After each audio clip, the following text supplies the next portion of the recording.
Hey everyone, Stan here, and as promised, it's time to finally re-explore one of the series' most iconic regions as we take a look at Pokemon Omega Ruby and Alpha Sapphire. After years of fan speculation and persistent rumors, Pokemon Omega Ruby and Alpha Sapphire, the long-awaited Gen 3 remakes, were released on November 14th, 2014 worldwide to mostly favorable reviews. Directed by Shigeru Omori, a longtime series planner and designer since Ruby and Sapphire, these installments would go on to sell upwards of 14 million combined copies, which is still the best performance sales-wise for any remakes in the series. As someone who had fond memories of, but little nostalgia for Hoenn, I opted to save my money for Super Smash Bros. Wii U instead, which for some reason Nintendo decided to release only a week after the launch of their latest Pokemon titles, along with their new Amiibo figures and a ton of expensive peripherals like the GameCube adapter. Being both a diehard Nintendo fan as well as a broke college student at the time, the decision was brutal to say the least. However, sometime early in the new year, my brother and I used some Christmas money to finally purchase the remakes and maybe recapture a piece of our childhoods along the way. And to be honest, after I got to Mauville, I sort of just put my copy of Omega Ruby down, and it wasn't really until the summer of 2015 that I had the time to dive back into the tropical region. Don't get me wrong, it wasn't that they were terrible or anything, I just had other priorities at the time, and they didn't hold my attention in the same way that X and Y did a year prior. But eventually I got back into them, and played the heck out of them for about a week, then put them down where they've mostly sat in my collection for years untouched. I mean, I remember liking parts of them, the Rival, the 3D aesthetic, the new Megas, but up until this playthrough, I think the thing I associated with these games the most are the memes that they spawn. Whether it's the broken promises, the lower difficulty, or the 3 words that still haunt both IGN and the series to this day.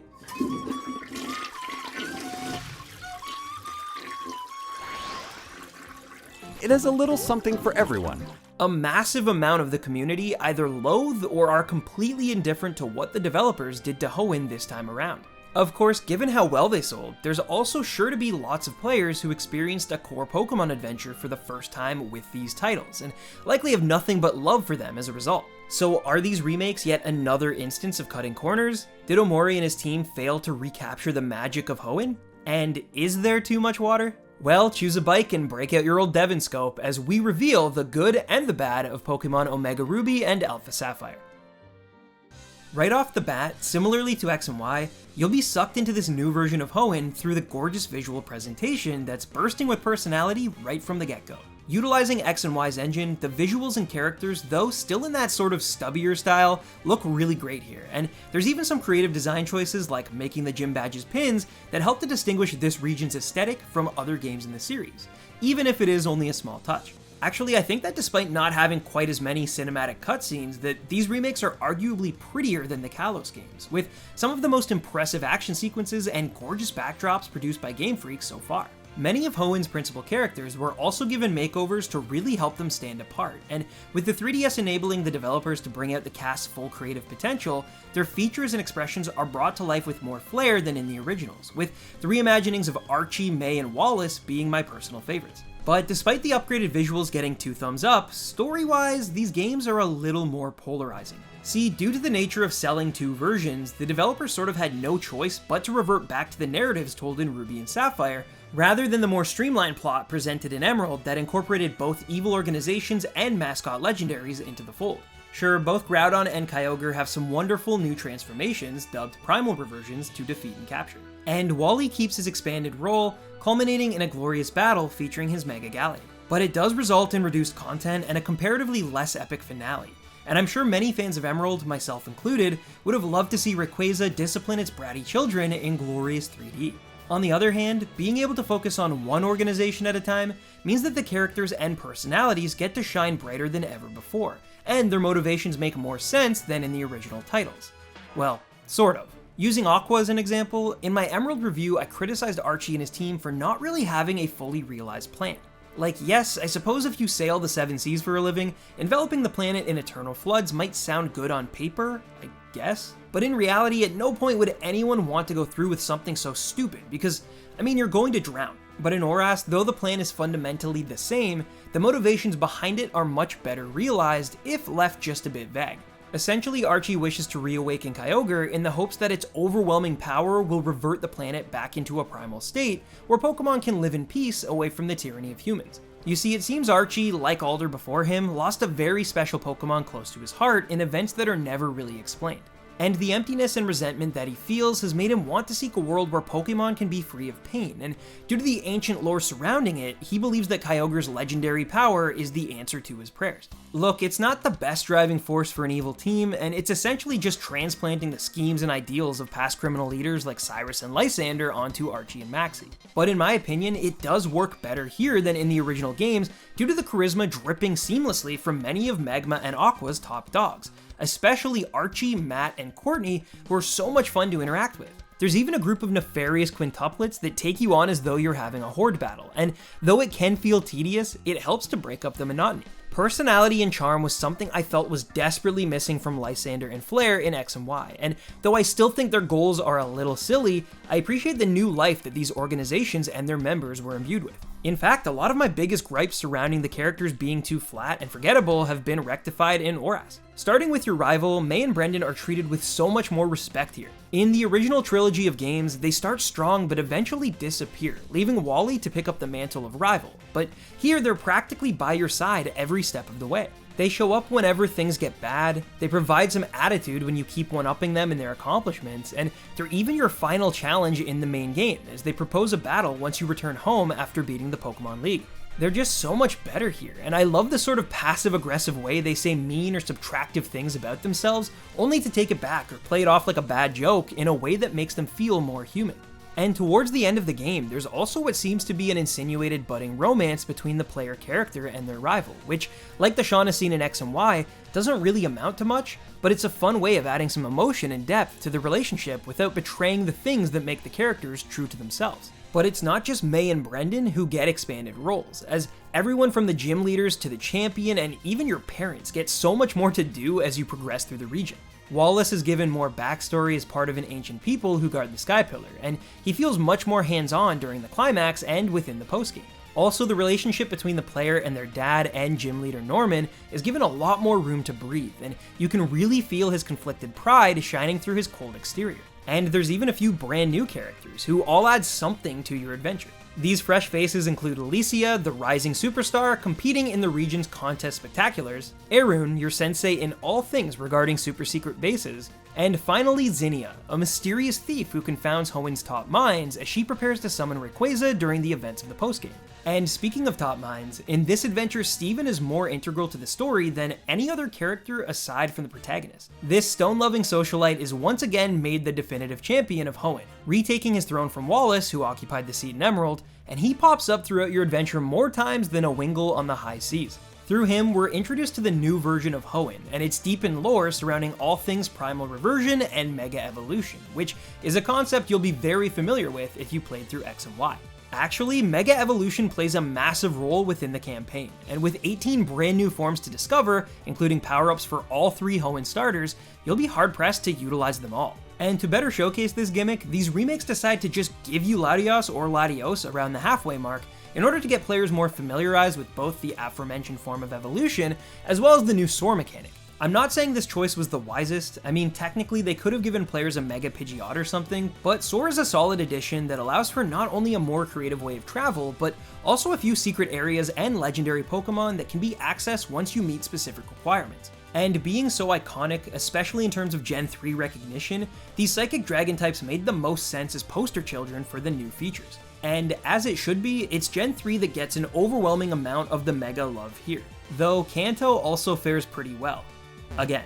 But hey, at least Gen 5 gets a little love this time around. Though you can't actually use Mega Audino until you're well into the postgame. And speaking of the postgame, despite losing the Eon Pokemon, it shines in virtually every other aspect. Well, except in one crucial area that still irritates players to this day, myself included. See, these games possess loads of additional content, including but not limited to finding new or rare Pokemon utilizing the brand new DexNav edition, which allows you to see and track Pokemon encounters before you jump headfirst into them. There's also some much needed plot resolution for many of the game's most important characters, as well as an entirely new competitive area to discover. However, the issue lies in a promise found on this very tropical locale that was never fulfilled. And that's the Battle Frontier. One of the absolute best elements found in Gen 3 is now relegated to this proof of concept. It's such a weird thing to include, and despite a myriad of updates for the games over their lifetime, none of them ever introduced the beloved competitive facility. Sure, the Battle Maison was directly transported into Hoenn from Kalos, and it even features a few partners from this specific region. But it really doesn't compare, especially to Emerald's competitive options, and the fact that according to Masuda, the team opted to not include the Frontier because only a few players would appreciate the demanding nature of such a feature is laughable at best. It's the equivalent of just removing Mount Silver in the Johto remakes because Red's team is too strong for casual players, and once again, to me at least, its absence screams time crunch. But despite this unfulfilled promise, there's still a ton to do in ORAS' postgame, including the mysterious quest for the Regis, the sunken ship, which features a few unexpected surprises, as well as challenging rematches with the Elite Four, who all, unlike their Colosian counterparts, actually utilize Mega Evolution. And each time you defeat these trainers and reaffirm your role as champion, you'll receive a brand new starter Pokemon from Professor Birch in some genuinely hysterical comedy skits involving the portly scientist. Now, it's at this point that I can't avoid talking about the biggest gripe most fans of the originals have with these remakes, and that's that they're not really remakes at all. They're more reinterpretations. So what's the difference?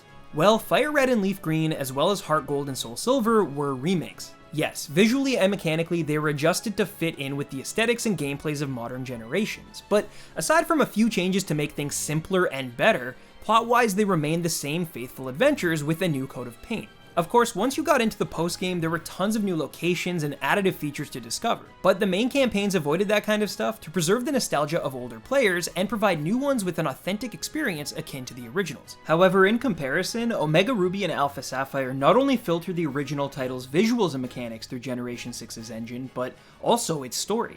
The entire thing now revolves around Mega Evolution and its impact on Hoenn's legendary Pokemon.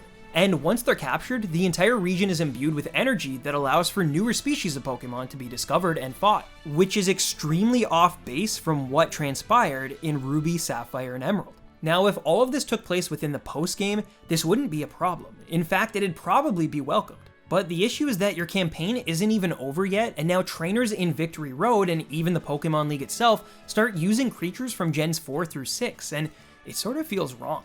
I mean, I can understand implementing Mega Evolution into these games, as it was a huge selling feature during Generation 6, and relegating it completely to the post-game would have been a terrible marketing decision during this particular time for the franchise. But positioning this gimmick as the driving force of the plot does a bit of a disservice to the originals, and whether intended to or not, sends a message to players that Ruby and Sapphire's narratives weren't good enough to preserve for modern-day audiences. And obviously that's going to be a slap in the face to fans of the core Gen 3 games who are looking for a faithful interpretation instead of a pseudo-sequel to X and Y that happens to take place in Hoenn. It's just such a bold choice, and although a part of me loves the idea that they're deeply connecting two regions and fleshing the series' lore in a campaign that rewards being a fan of the entire franchise, I can't help but feel like when it comes to remakes, story should be sacred. It's the one element that should be preserved if possible, and considering that Gen 1 and 2 fans received that courtesy, it's disappointing that those who love Generation 3 the most weren't as lucky. And it's due to these drastic shifts in the plot that characters like your rival, Steven, Wallace, Archie, and everyone else feel so vastly different. And that's because they are. Sure, for the most part their appearances and personalities are nearly identical, but as we'll see later on, these are canonically different characters than the ones fans fell in love with during the mid-2000s, and even though I appreciate how much more fleshed out many of them are compared to the originals, it also feels somewhat hollow. But then, after the credits have rolled and we've sent our rival packing for the umpteenth time, something happens. Something both ominous and utterly exhilarating.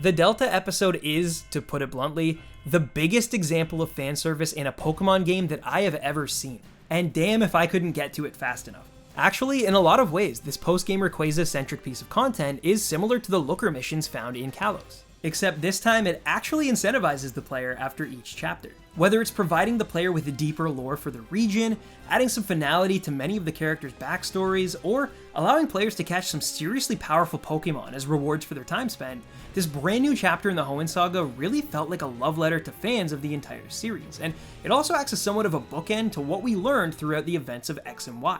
While visiting the Moss Deep Space Center in hopes of stopping an off-world threat from wiping out humanity, Zinnia proposes Multiverse Theory and, in essence, explains that there are possibly two versions of Hoenn.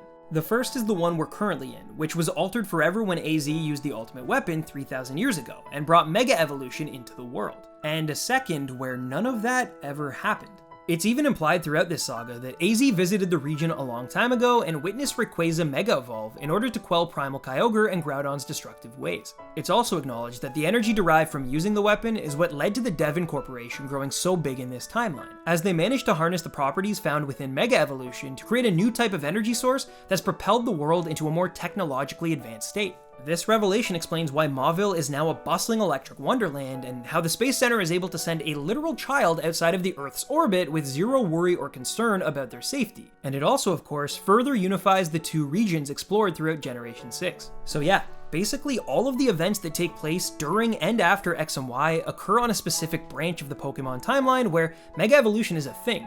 Whereas all of the games from the original Red and Blue right up until Black and White 2 exist on a separate timeline, where Mega Evolution never occurred and the world stayed slightly more primitive in technology. Look, I know it's a lot to take in, and honestly, this is just the tip of the iceberg when it comes to the Pandora's box of questions and concerns that this sort of development raises. But effectively, what this means is that starting with X and Y, we are canonically in uncharted territory, and all of the characters and locales that we've fallen in love with from previous generations are completely separate from the ones starting in Gen 6 and beyond. And now you can maybe understand why some diehard fans of the series have a hard time acknowledging these games. Because in a way, it sort of feels like Game Freak throwing away the 2D adventures that made the series what it is in order to forge ahead on a completely new path freed from the shackles of continuity. But I think the real question some people ask is, why did it have to be these games to introduce these concepts? Why did it have to be these long-desired remakes of iconic Pokemon titles instead of something new like X and Y, which would have been able to take narrative-based risks without alienating those with pre-existing expectations? And although this is in no way confirmed by Game Freak or anybody to do with Pokemon, I think I have the answer.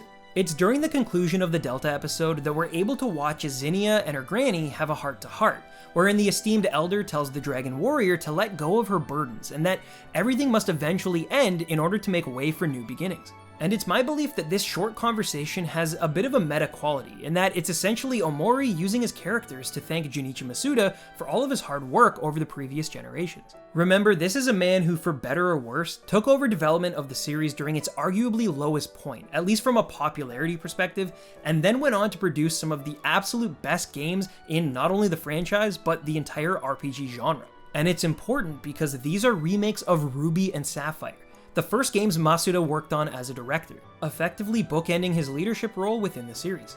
Of course, he's still heavily involved in most Pokemon titles, but I imagine these must have been bittersweet projects for the former composer to watch from a more limited role, because up until this point, he was remaking someone else's vision. And I imagine that Omori wanted a fresh canvas to produce his own vision for the series while acknowledging the phenomenal job that Masuda did as director. Of course, I could be reading into all of this way too much, but this conversation between the two Draconids recontextualized the entire experience for me, and looking at these games through this lens, some of the radical changes made a little more sense. But honestly, even before I reached this part, and despite my gripes throughout this review, I still came away with a newfound love for these games, especially immediately coming off of X and Y. They're nowhere near being my favorites, and I don't even think they're the best remakes the series has to offer, but with a bit of hindsight guiding the way, it's clear that these installments are a love letter to everything that's come before, while telling players in no uncertain terms that a brand new era is about to unfold. And I believe that this unique position makes them interesting enough entries to warrant your time if you love the deeper mechanics of Pokemon's internal lore. They're somehow both nostalgic and refreshing, gorgeous as all hell, and provide so much additional content that you can put over 100 hours into them and still not see everything they have to offer. I completely understand the reservations some fans, especially those of older generations, have even to this day when it comes to these reinterpretations. They're certainly not unfounded, and I acknowledge that there are so many places where things were altered drastically or seemingly adjusted for no other reason than to dignify X and Y and make them appear more important within Pokemon's in-game lore. And to die-hard fans of Hoenn who hoped for modernized one-to-one interpretations, they more than likely left you feeling unsatisfied. But as a fan of all gens and every single era in this series' long and sometimes uneasy history, I had a phenomenal time re-engaging with a region that I admittedly often overlook. And though they're far from being outstanding as remakes, I can only hope that whenever we do finally get our hands on brand new Sinnoh adventures, they're as exciting and thought-provoking as Omega Ruby and Alpha Sapphire, albeit slightly more faithful interpretations. And if they do happen in Gen 8, please, save the Dynamaxing until after the credits have rolled. Well, there you have it, my short and sweet review of Pokemon Omega Ruby and Alpha Sapphire. And although I definitely could have gone more in depth into mechanics like the Dex Nav, the Eon Flute, and a ton of other additions and features made, when it comes to these remake reviews, my goal is to compare them to the originals and see how they stand apart in this climate. And although arguably the OGs still hold up better today, especially Emerald, I do think these are worth your time if you go in with tempered expectations. And hey, at least this review was longer than the Heart Gold and Soul Silver one. But despite liking these games more than I thought I would, I'm curious to know what your guys' opinions of ORAS are and what changes you would have made, as well as what you would have left alone in the comment section down below.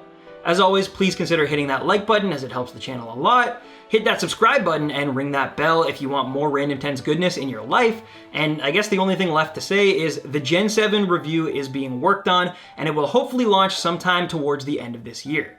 I know that's super vague as well as a long time away, but there's a massive amount of story in Sun and Moon, and I still don't even know how I'm going to work Ultra Sun and Ultra Moon into the picture, so please be patient.